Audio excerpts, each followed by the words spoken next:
Located next to Interstate 164 near Evansville, Indiana, the Evansville Remote Control Model Aircraft Club has sparked many passing drivers' curiosity about the seemingly out-of-place tiny airstrip. I'm Kennedy Madison, and in late October, I was granted the opportunity to visit the club's Jack Charlier field with my crew to learn about this unique hobby and pastime. I'm now here with David Hale. Thank you for meeting with us today. Good afternoon. I know that remote control planes is not often heard of. What inspired you guys to start this club? Well, it started a long time before I showed up, and it was just people's love for flying airplanes.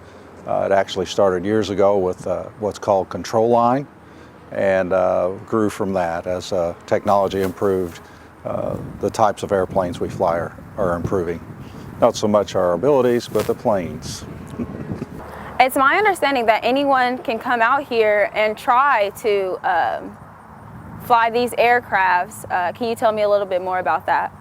Okay, our fly-ins are when we invite other clubs in to come in and participate in an event at our field, whether it be a warbird fly-in, where the planes are from different wars. Then we have big bird fly-ins, where they're all large planes, 80 inches or bigger in the wings. And then we have some that are just fun flies. But as far as someone coming and starting to learn how to fly, we actually do that on a Tuesday night. And you can come in and we'll hook you up to a buddy box with a trainer airplane and go up and fly around and keep you from crashing right off the bat. And that's a good way to get started in the hobby. I see that some of your members are flying airplanes now. What kind of models do you guys have here? The type that's in the air right now are electric. They have small ones that's in the air now up to the large ones now. They have big enough motors that can fly electric also. We have fuel models that run off of nitromethane based fuel, and then gasoline for some of our larger airplanes, which would be equivalent to, say, your weed eater motor, that type of fuel and oil mixture.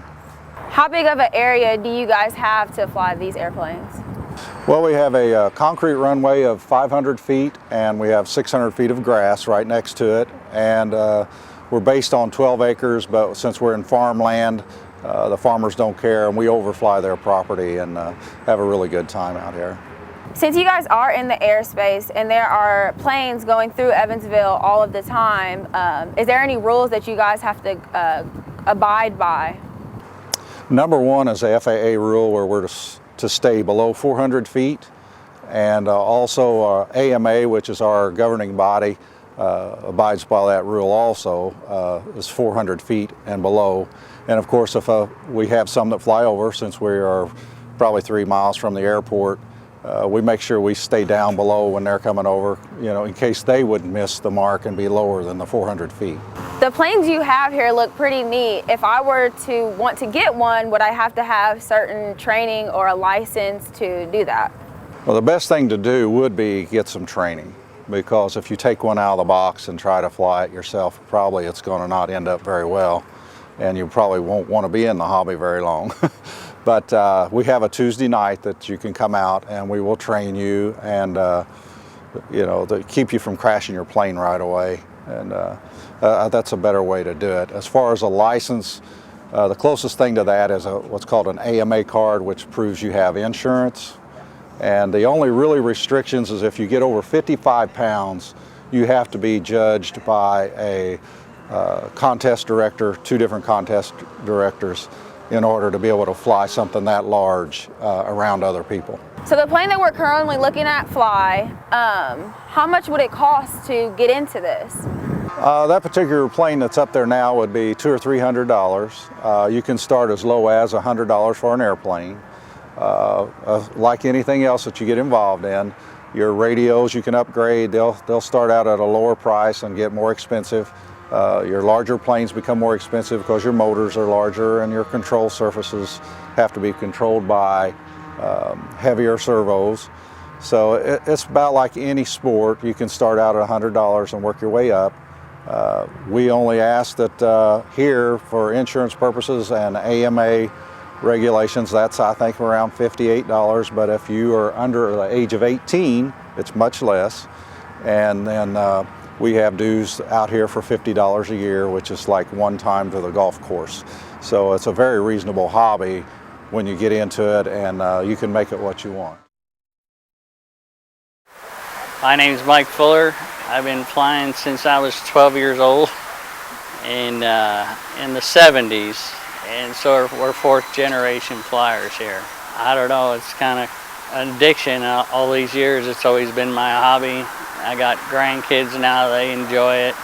We fly in front of the house. It's just a good time to spend with the grandkids. About how many members are in the club here? We average 120, 122. We have many different levels of flyers here. Of course, the beginners that just started, and like the ones flying now, they've been flying for many years. You have people that want to buy ARFs that are ready almost to fly. You just put them together and put some parts in them, you know, your radio controls, and go out and fly. They just want to fly. And then you have the fellows that want to build something and bring it out and have the enjoyment of flying something that they created at home. I'm Gary Underhill, better known as Doc. I have been flying model airplanes for about 70 of my 74 years. I've been into radio control for about 50 years now. What keeps me flying airplanes? Well, I like the people, I like the fresh air, I like getting outside, and it gives me a real feeling of accomplishment to accomplish something that is essentially difficult, but isn't going to hurt anybody. When did you get started in remote control aircraft? Well, it was a long time ago. My son was about 5 years old, and my dad worked for Republic Aviation, and that's how I introduced my son to my dad, because he had passed away. And what I did is I bought a P-47, because that's what he worked on at the airport, and put it together, and that's how I would talk to him about his grandpa. And then after that, I was hooked. I always loved airplanes, and you know, after all his sports and my daughter's sports, I was able to come out and really become involved in the sport and have a lot of fun flying airplanes.